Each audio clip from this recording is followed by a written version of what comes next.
माहेरी काही दिवस थांबल्यानंतर मंजू आपल्या सासरी परत चालली होती. मुली सांभाळून जा हा, आणि टांगेवाल्याला पैसे देऊ नकोस, तो तुझा काकाच लागतो. आणि हा, रस्त्यात तहान लागली तर पाणी विकत घेऊन नको पिऊस, कुणाकडूनही मागून पी. मंजू मध्ये आपल्या कंजूस आईचे सगळे गुण होते.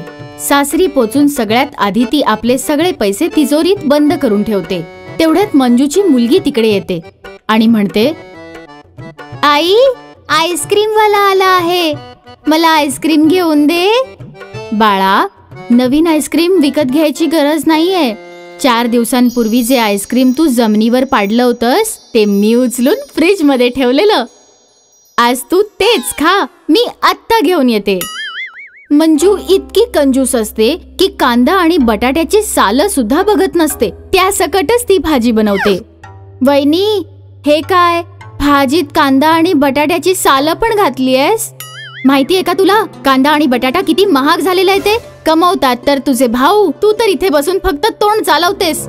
मम्मी, मी आंघोळीला जाते. नको, काल तर तू आंघोळ केलीच होतीस, आज नको करूस. रोज रोज साबण आणि शॅम्पू वाया घालवायची काय गरज आहे? एक दिवस मंजूच्या घरी एक बाई मिठाई द्यायला येते. अहो ताई, माझ्या बहिणीच्या सुनेला मुलगा झालाय, ही घ्या मिठाई. असं म्हणून ती बाई निघून जाते. आई, मला पण दे ना मिठाई खायला. नाही बाळा, 7 दिवसांनंतर दिवाळी आहे, हीच मिठाई उपयोगी पडेल. मंजूच्या बहिणीचं सासरही मंजूच्या गावातच होतं. मंजूची बहीण कधी कधी तिचा मुलगा चिंटू सोबत तिच्या घरी भेटायला यायची. मंजूसाठी चिंटू उपद्रवी व्हायचा, कारण चिंटू जेव्हा त्यांची मावशी मंजूच्या घरी जायचा खूप खर्च व्हायचा. मावशी, माझी चड्डी फाटली आहे, दुकानातून नवीन चड्डी घेऊन दे ना. बाळा, फाटलेली पॅन्टच घाल, इथे घरी तुला कोण बघायला येतंय? नाही, लोक मला नंगा नंगा म्हणून चिडवतील. तर मग पॅन्ट घाल ना. पॅन्ट तर चड्डीच्या वरच घातली जाते. नाही रे, बिना चड्डीचीच पॅन्ट घालून राहा. दुसऱ्या दिवशी चिंटू मंजूला म्हणतो, मावशी, माझी पेन्सिल संपलीये, मला पेन्सिल हवी आहे. आता परवाच तर तुला पेन्सिल घेऊन दिली होती, खाऊन टाकलीस का पेन्सिल तू? नाही, मला नवीन पेन्सिल हवी आहे. पैसे काय झाडावर लागतात का? लावेन आता 2 थप्पड, मग बरोबर सरळ होशील. चल पळ. चिंटू रडत रडत तिथून निघून जातो.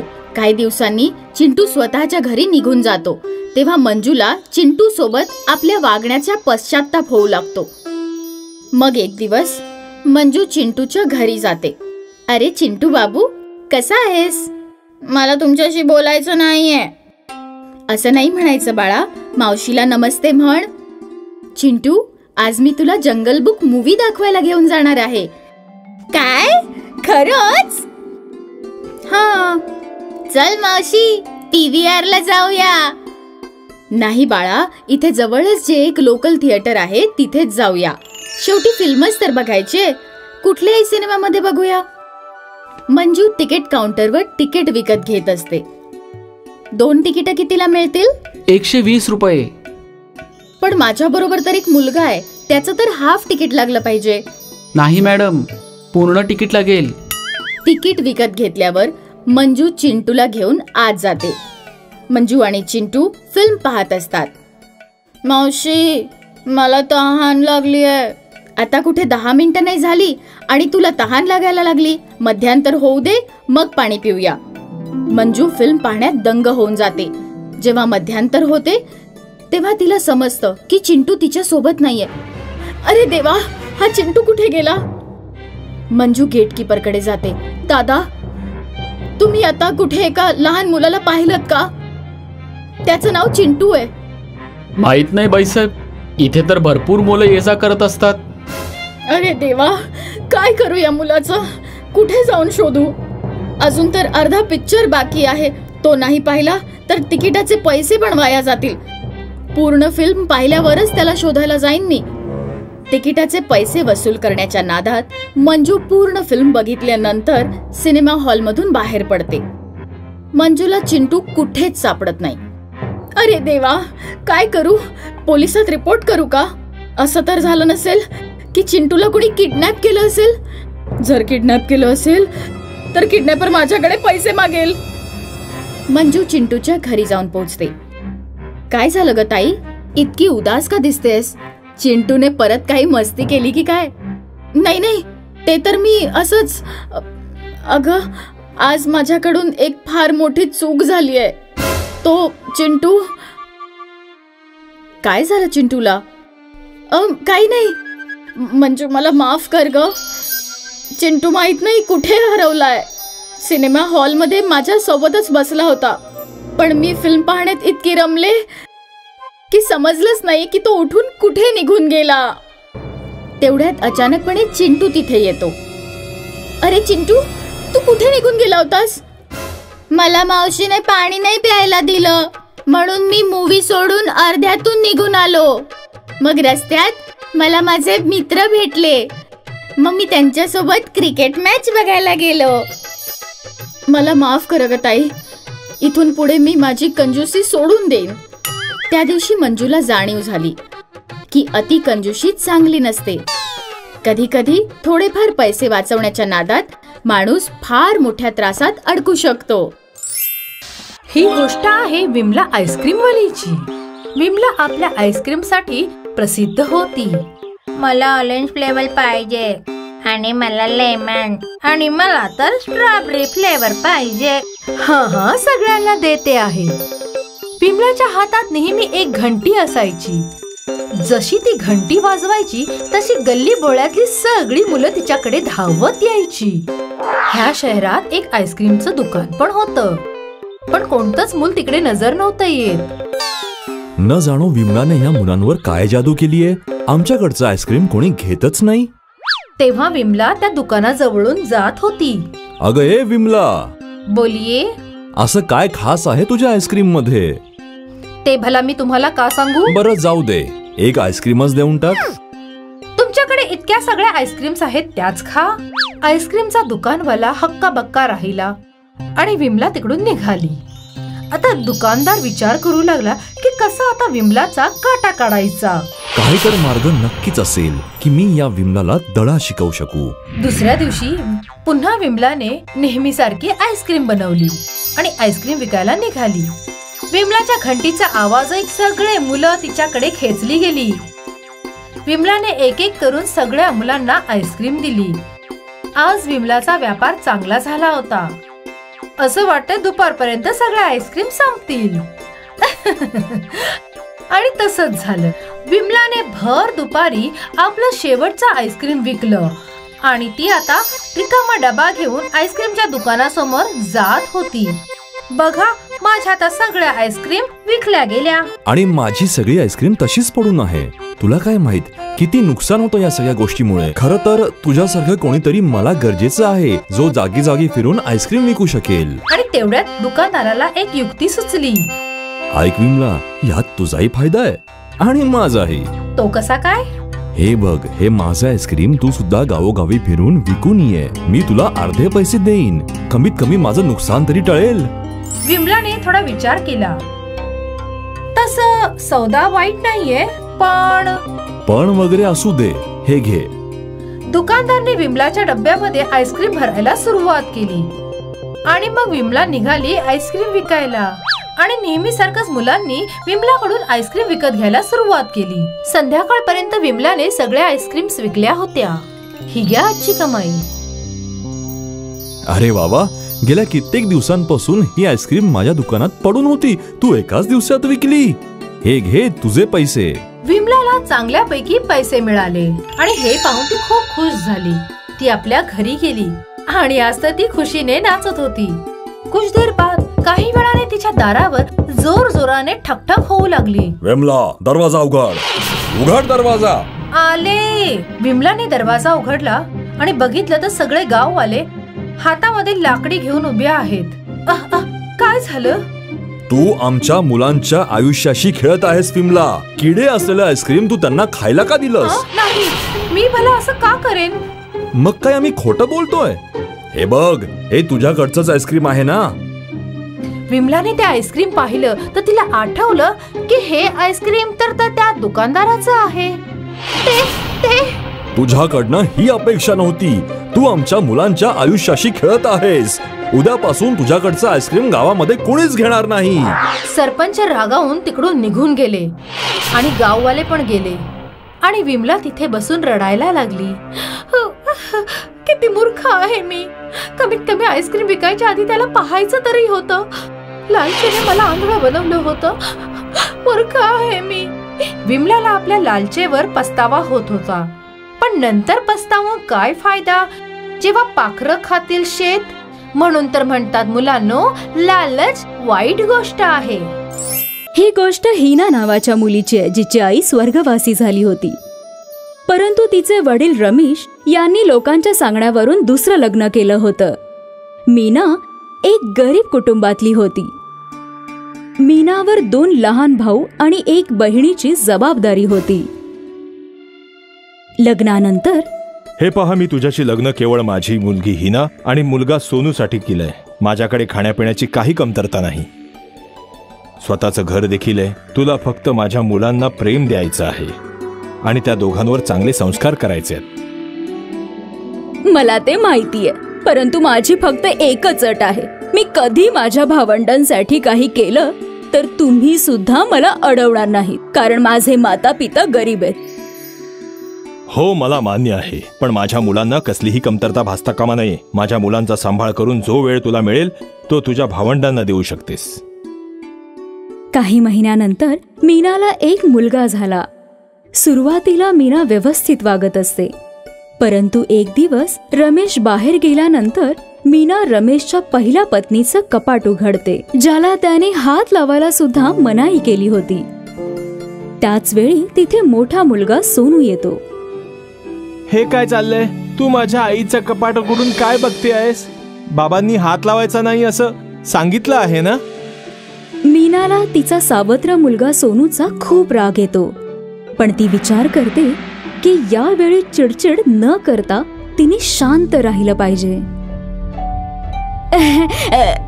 अरे बाळा, मी तर एवढंच बघत होते की तुझ्या बाबांचा एखादा शर्ट धुवायचा आहे की नाही. म्हणजे मी वॉशिंग मशीन मध्ये धुतला असता. ते काय ना की बाबांना कामाला जायचं असतं ना, तर कपडे तर स्वच्छ हवेत ना. सोनूला देखील मीनाचं म्हणणं पटतं आणि तो तिथून निघून जातो. पण एकदा घरात कोणीही नसताना मीना संपूर्ण कपाट उघडून पाहू लागते. अरे, ही एवढी मोठी पेटी कसली आहे? जशी ती पेटी उघडून पाहते तर काय, त्यात भरपूर दागिने ठेवलेले असतात. मीनाला ते दागिने पाहून लोभ सुटतो. अरे देवा, एवढे दागिने! मी तर सगळे दागिने ठेवून घेईन, पण कसं? यांना सगळं लगेच कळेल. सांगीन की चोरीला गेली. नको नको, उगाच पोलिसांची भानगड नको. काय करू? हा, एक आयडिया आहे. दुसऱ्या दिवशी रमेश जेव्हा ऑफिसला निघतो तेव्हा मीना सगळे दागिने घेऊन बाहेर पडते आणि सोनाराकडे जाते. हे पहा, हे सगळे दागिने व्यवस्थित पाहून घ्या. मला या दागिन्यांसारखे हुबेहूब नकली दागिने बनवायचे. हे असं किती मोठं काम आहे? होऊन जाईल, उद्या संध्याकाळी या. मीना दुसऱ्या दिवशी संध्याकाळी सगळे खरे दागिने काढून नकली दागिने ठेवते. असेच काही दिवस जातात. एक दिवस मीना म्हणते, ऐका ना, माझ्या बहिणीचं लग्न आहे. मला काही दिवसांकरता घरी जायचंय. मुलांना सुद्धा घेऊन जाते. मीना मुलांना घेऊन तिच्या घरी जाते. तिथे 10 वर्षाच्या चिमुरड्या रीनाला खूप काम करायला लावते. काय झालं, मुलं सावत्र असली तरी शेवटी ती तुझीच मुलं आहेत ना. चांगलं घर बघून तुझं लग्न लावून दिलं, पण तू तर. हे बघ आई, दुसऱ्याची मुलं सांभाळणं कठीण नाहीये तर अशक्य आहे. पण मी तर हे लग्न केवळ तुझ्या करता केलं होतं. ही भावंडांची सेना माझ्या मागे लावून ठेवलीयस ना, त्यांना पोसायचं म्हणून लग्न केलं. हे घे दागिने. मीना तिच्या आईला दागिने देत असताना रीनाने त्यांना पाहिलं. रीनाचे निरागस डोळे त्या दागिन्यांना ओळखण्याचा प्रयत्न करत होते. तेवढ्यात मीनाची नजर रीनावर पडते. आई, असे दागिने यांच्या पहिल्या पत्नीचे होते. मी माझ्या बहिणीसाठी तशाच डिझाईनचे नकली खोटे दागिने बनवले आहेत. किती सुंदर आहेत नाही? आता माझ्या बहिणीचं लग्न चांगल्या घरात होईल. लग्न आटपून मीना पुन्हा घरी निघून येते.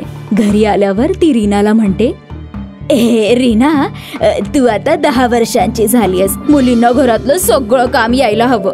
म्हणून आजपासून तुझी शाळा बंद. उद्यापासून घरातलं सगळं काम तुला करायचंय. बाबांनी विचारलं ते सांग की तुला शिकायची इच्छाच नाही. आलं लक्षात? मग ती मुलाला म्हणते, आता तू एवढा मोठा झालायस की घराच्या खर्चाचा भार उचलायला हवास आणि लहान भावाकडेही लक्ष द्यायला हवं. आणि हो, बाबांनी विचारलं ते सांग की तुलाच काम करायचंय. हा, आणखीन काय हवं? मुलगी दिवसभर घरातलं काम करायची आणि मुलगा दिवसभर घराबाहेर राहायचा. सगळ्या घरावर मीना आणि तिच्या मुलांचं राज्य होतं. अगं रीना, लहान भावाला दूध दे ग जरा. केव्हापासून बिचारा उपाशी आहे. मगाशीच दिलं होतं आई. मग काय तो वेडा आहे का? उगाच रडतोय. तू जास्त आगाऊपणा करू नकोस. माझ्या मुलाच्या खाण्यापिण्याकडे तुझं अजिबात लक्ष नाहीये. आई, आता आम्ही सगळेच मोठे झालो आहोत. तो असं लहान मुलांसारखा रडत का बसतो? त्याला सांग नोकरी करायला. सोनू पण तर नोकरी करतो ना? हो करतो, पण तो अभ्यास तरी कुठे करतो? आता बघ, इतकी वर्ष नोकरी करतोय, बढती मिळवून चांगला पगार सुद्धा कमवतोय. तर त्याचा लग्नाचा विचार करायला हवा. पण आता असं वाटतंय की त्याच्या लग्नाआधी तुझंच लग्न करायला हवं. मीना रीनाचं लग्न अशा घरात लावून देते जिथे तिला 4 नणंद असतात. मीनाला वाटतं त्या सगळ्या मिळून रीनाला भरपूर त्रास देतील. पण घडतं नेमकं उलटच. एक दिवस मीना रीनाच्या सासरी जाते. तिथे तिची सासू, अरे या, कसं काय येणं झालं? काही नाही, मुलीला भेटायला आले होते. हो, पण सुनबाई आता आराम करतेय. माझ्या मुलींना सांगते तुमच्या खाण्यापिण्याची व्यवस्था करायला. अरे, सुनेकडून काम करून घ्यायचं. मी तर तिच्याकडून सगळं काम करून घ्यायचे, पण ती कधीच काही बोलली नाही. हो, माझ्या सुनबाईने तिच्या वाढणीचं भरपूर काम केलं. तुम्ही सांगा काय येणं केलं? मीनाला सासूचं बोलणं ऐकून खूप राग येतो आणि ती तिथून निघून जाते. काही काळानंतर मीनाच्या पतीचं निधन होतं. बघ, आता तुझे वडील देखील या जगात नाही राहिले. बरं होईल जर तू सुद्धा इथून निघून गेलास. तसही जोपर्यंत मी जिवंत आहे तोपर्यंत हे घर माझंच असेल. सोनू घर सोडून निघून जातो. मीना आपला सख्खा मुलगा आणि सुनेसोबत जीवन व्यतीत करत असते. तिची दोन्ही सावत्र मुलं तिची कधीही विचारपूस करायला येत नाही. पण एक दिवस, दादा, आई कशी आहे? माहित नाही बहिणी, मी तर गेलो नाही. पण जेव्हापासून घरातून काढून टाकलंय, बस घर सावरण्याचा प्रयत्न करतोय. दोन्ही भावंड आईला भेटण्याकरता वडिलांच्या घरी जातात. तिथे मीनाची अवस्था बघून दोघेही आश्चर्यचकित होतात. मला 1 ग्लास पाणी द्या. अगं आई, हे काय झालं? तू केवढी अशक्त झालीयस? ही माझ्या कर्माची फळं आहेत. सुनबाईने मुलाला माझ्यापासून वेगळं केलं. पैसे, दागिने सगळं घेऊन गेली. आज अन्नाच्या एका दाण्यासाठी मी पारखी झाले. मग दोन्ही भावंडे मिळून आईची सेवा करतात. विश्वनाथ आपली पत्नी सुनीता आणि मुलं दिव्या आणि चिंटू सोबत सातुनापूर गावात राहत असे. विश्वनाथ सुशिक्षित होता. तो एका शाळेत शिक्षक होता. पण त्याची पत्नी सुनीता मात्र अशिक्षित होती. ऐकलं का? मला पण थोडं लिहायला वाचायला शिकवा की. आयुष्यात कधीतरी त्याचा उपयोग होईलच ना. अरे, तुला कुठे नोकरी करायला जायचंय जे तुला इतकं शिकायचं आहे? जर माझ्यावर कधी काम करण्याची वेळ आलीच तर? असं कधीच नाही होणार. जर तुला शिकायचंच असेल तर तुझ्या मुलांकडून शिकून घे. मी तर नोकरीला चाललो. ए चिंटू, मला थोडं शिकवतोस का रे? एवढी मोठी झाल्यानंतर पण अभ्यास करणार आई तू? हो. आता माझी हायस्कूलची तर पुस्तकं वाचू शकणार नाहीस. मी तुला लहान मुलांच्या पुस्तकांचा अभ्यास करतो. घे, बोल. अ पासून अंड, आ पासून आरती, मोठ्या आ पासून आई. हा तर तुझी चेष्टा करतोय. त्याच वेळी गावातला एक माणूस धावतच त्यांच्या घरी येतो. सुनीता वहिनी, विश्वनाथ भावाचा ऍक्सिडेंट झालंय. विश्वनाथला हॉस्पिटलमध्ये भरती केलं जातं, पण तो वाचू शकत नाही. 2 दिवस घरातले सगळे रडत असतात. घरात चूल सुद्धा पेटलेली नसते.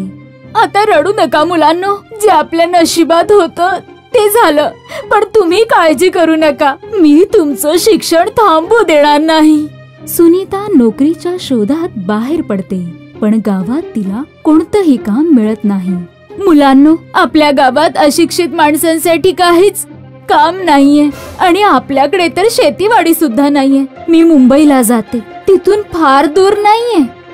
मी तिथे मोलमजुरी करेन आणि तुम्ही इथे अभ्यास करा. मी तुम्हाला पैसे पाठवत राहीन. आई, एकदा शेजारच्या रामभाऊ काकांना विचारून तर बघ, त्यांची शाळेत ओळख आहे. कदाचित तुला शाळेत काहीतरी काम मिळू शकेल. सुनीता रामभाऊंच्या घरी जाते आणि नोकरीसाठी विचारणा करते. शाळेत आया म्हणून काम मिळू शकत होतं, पण रामभाऊ खोटं बोलतात. स्कूलमध्ये तर काहीच काम नाहीये, जा इकडनं. आता सुनीताकडे कोणताच मार्ग शिल्लक नसतो. ती मुंबईला निघून जाते. एका इमारतीचे बांधकाम सुरू होतं. सुनीता तिथे रोजंदारीवर काम करण्यास सुरुवात करते. तिथे रामभाऊंची मुलगी दिव्या आणि चिंटूला सारखी टोमणे मारत असते. हे दिव्या आणि चिंटू तर भिकारी आहेत. यांची आई आमच्याकडे काम मागायला आली होती आणि हे दोघे सुद्धा कधी पीठ तर कधी तांदूळ मागायला येत असतात. बिचारे दिव्या आणि चिंटू शांत राहून सगळ्या गोष्टी ऐकून घेत असतात. 1 महिना काम केल्यानंतर सुनीताकडे 15,000 रुपये जमा होतात. सुनीता मुकादमला विचारते, मुकादम साहेब, मी सतुनापूरची राहणारी आहे. मला माझ्या मुलांसाठी पैसे पाठवायचे आहेत. अच्छा, सतुनापूर, तिथे तर माझे नातेवाईक राहतात. मी तिकडे ये जा करत असतो. दे पैसे, मला दे, मी त्यांना देतो. मुकादम पैसे पाठवण्याच्या निमित्ताने अशिक्षित मजुरांचे पैसे चोरत असे. सुरुवातीचे काही महिने मुकादमने चिंटू आणि दिव्याला सगळे पैसे दिले. म्हणजे सुनीता त्याला जितके पैसे देत होती ते सगळे पैसे तिच्या मुलांना नेऊन देत असे. पण नंतर त्याने बेईमानी करायला सुरुवात केली. सुनीताने जर 10,000 रुपये दिले तर तो मुलांना मात्र फक्त 5,000 रुपये देत असे. काका, यावेळी फक्त 5,000? बाळा, तुझी आई आजारी आहे. तिने फक्त 15 दिवस काम केलं म्हणून. अनेक वेळा मुकादम सगळीच्या सगळी रक्कम देखील हडप करत असे. अशा प्रकारे काही वर्षे गेली. दिव्या आणि चिंटूचं शालेय शिक्षण पूर्ण झालं. एक दिवस ते आपल्या आईला भेटण्यासाठी मुंबईला गेले. तेव्हा त्यांना समजलं की मुकादमने त्यांचे बरेचसे पैसे हडप केले आहेत. ते तिघेही मुकादमच्या समोर जाऊन उभे राहिले. मुकादम साहेब, तुम्ही हे ठीक नाही केलं. माझ्या मेहनतीचे पैसे खात राहिलात. जितके पैसे तुम्ही हडप केले आहेत ते मला परत द्या. चल, जा इकडनं. तू माझं काही बिघडवू शकत नाहीस. सुनीता आणि तिच्या मुलांच्या डोळ्यात पाणी येतं. चल आई, आपण घरी जाऊ. आता तुला मजुरी करण्याची काहीच गरज नाहीये. आम्ही दोघांनीही मुलांचे ट्युशन घ्यायला सुरुवात केली आहे. चिंटू आणि दिव्या आपल्या आईला घरी घेऊन येतात. दोघेही कॉलेजमध्ये जात असत आणि ट्युशन सुद्धा घेत असत. पदवी परीक्षा पास झाल्यावर दिव्या शिक्षिका बनते आणि चिंटू खूप मेहनत करून मुंबई पोलिसांमध्ये भरती होतो. चिंटूची नेमणूक त्याच भागात होते जिथे मुकादम राहत असतो. काय, ओळखलंस मला? मुकादम चिंटूची माफी मागतो. मला माफ कर. पाहिजे तर माझ्याकडून सगळे पैसे घेऊन टाक, पण मला माफ कर. मला माझे पैसे नकोत, पण तू ज्यांचे ज्यांचे आजपर्यंत पैसे मारले आहेस त्यांचे पैसे परत कर. आणि परत कधी चोरी केलीस तर लक्षात ठेव, सोडणार नाही तुला. मुकादम सगळ्या मजुरांचे पैसे परत देतो आणि त्यानंतर असे मजुरांचे पैसे चोरणे सोडून देतो.